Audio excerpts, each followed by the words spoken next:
নমস্কার বন্ধুরা, আপনারা সকলে কেমন আছেন? আজকে আমি আপনাদের জন্য নিয়ে এসেছি সম্পূর্ণ নিরামিষ পদ্ধতিতে সর্ষে পটলের রেসিপি, যেটি আপনারা তৈরি করে নিতে পারবেন খুব কম সময়ে আর খুব কম উপকরণ দিয়েই। আর এই রেসিপিটি যেহেতু সম্পূর্ণ নিরামিষ, তাই যে কোনো নিরামিষ দিনেই রেসিপিটি আপনারা তৈরি করে নিতে পারেন। তো তাহলে আমাদের আজকের এই রেসিপিটি শুরু করা যাক।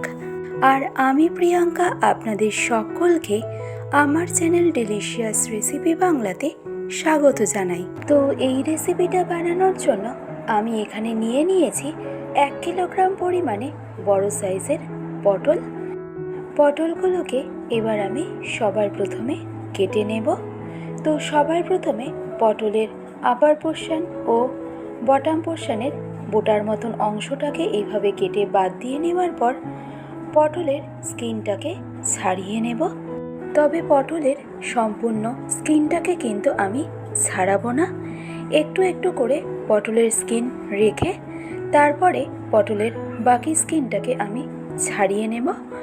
এতে পটলটা দেখতেও কিন্তু বেশ ভালো লাগে। তবে চাইলে আপনারা সম্পূর্ণ পটলের থেকে স্কিনটাকে ছাড়িয়ে নিতে পারেন। তো দেখুন, একইভাবে সবগুলো পটলের থেকে আমি স্কিনটাকে ছাড়িয়ে নিয়েছি।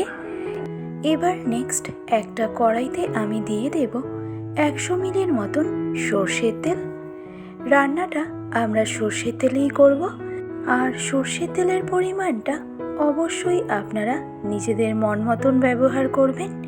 তো মিডিয়াম টু হাই ফ্লেমে তেলটা খুব ভালো করে গরম করে নেওয়ার পর এবার আমরা এই স্টেজে এসে অ্যাড করে নেব কেটে ও ধুয়ে পরিষ্কার করে রাখা পটলগুলোকে।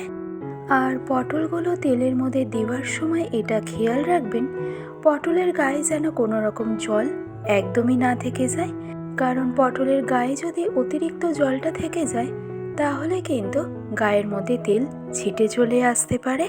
তাই চেষ্টা করবেন একটা সুতির কাপড় দিয়ে পটলগুলোকে ভালো করে মুছে তারপরে তেলের মধ্যে দিয়ে দেবার। তো এবার মিডিয়াম টু হাই ফ্লেমে উল্টে পাল্টে পটলগুলোকে ফ্রাই করে নেব যতক্ষণ না পটলের মধ্যে ঠিক এরকম একটা লালচে কালার চলে আসছে। তো হয়তোবা আপনারা নোটিশ করলেন যে পটলগুলোকে ফ্রাই করার সময় কিন্তু আমি কোনো রকম নুন বা হলুদের ব্যবহার করিনি। তো ফাইনালি পটলগুলোকে ফ্রাই করে নেওয়ার পর এবার পটলগুলোকে আমি তুলে রেখে দেব একটা ডিশের মধ্যে। এবার নেক্সট রেসিপির জন্য একটা মশলার পেস্ট তৈরি করে নেব। আর তার জন্য ব্লেন্ডিং জারের মধ্যে আমি দিয়ে দিলাম 3 চা চামচ পরিমাণে কালো সর্ষে ও তারই সাথে অ্যাড করে নেব 1.5 চা চামচ পরিমাণে পোস্ত, 8 থেকে 9টার মতন কাজু বাদাম ও সাথে ঝালের জন্য অ্যাড করে নেব পরিমাণ মতো কাঁচা লঙ্কা। এবার সবশেষে হাফ কাপের মতন একটু জল অ্যাড করে এই সবগুলো উপকরণের থেকে একটা স্মুথ ফাইন পেস্ট তৈরি করে নেব। আর এই পেস্ট তৈরির সময় এটা আমাদেরকে অবশ্যই খেয়াল রাখতে হবে এই পেস্টের মধ্যে যেন কোনো রকম দানা দানা একদমই না থেকে যায়। বাট তাও আপনারা একটা ছোট্ট ট্রিক্স ফলো করতে পারেন। এই সর্ষে পোস্তর পেস্ট তৈরি করে নেওয়ার পর যেহেতু পেস্টের মধ্যে সর্ষের ভাগটা একটু বেশি আছে, তাই চেষ্টা করবেন এই পেস্টটাকে এভাবে একটু স্ট্রেন করে নেওয়ার। আর এইভাবে স্ট্রেন করে নিলে রেসিপির টেক্সচারটাও কিন্তু বেশ ভালো আসে। তো যেটুকু অবশিষ্ট স্ট্রেনারের মধ্যে থেকে যাবে সেটা এভাবে অল্প পরিমাণে একটু জল অ্যাড করে খুব ভালো করে আরও একবার স্ট্রেন করে নেবেন। আর তাহলে দেখবেন সর্ষের খোসাটাও কিন্তু খুব ভালোভাবেই আলাদা হয়ে যাবে।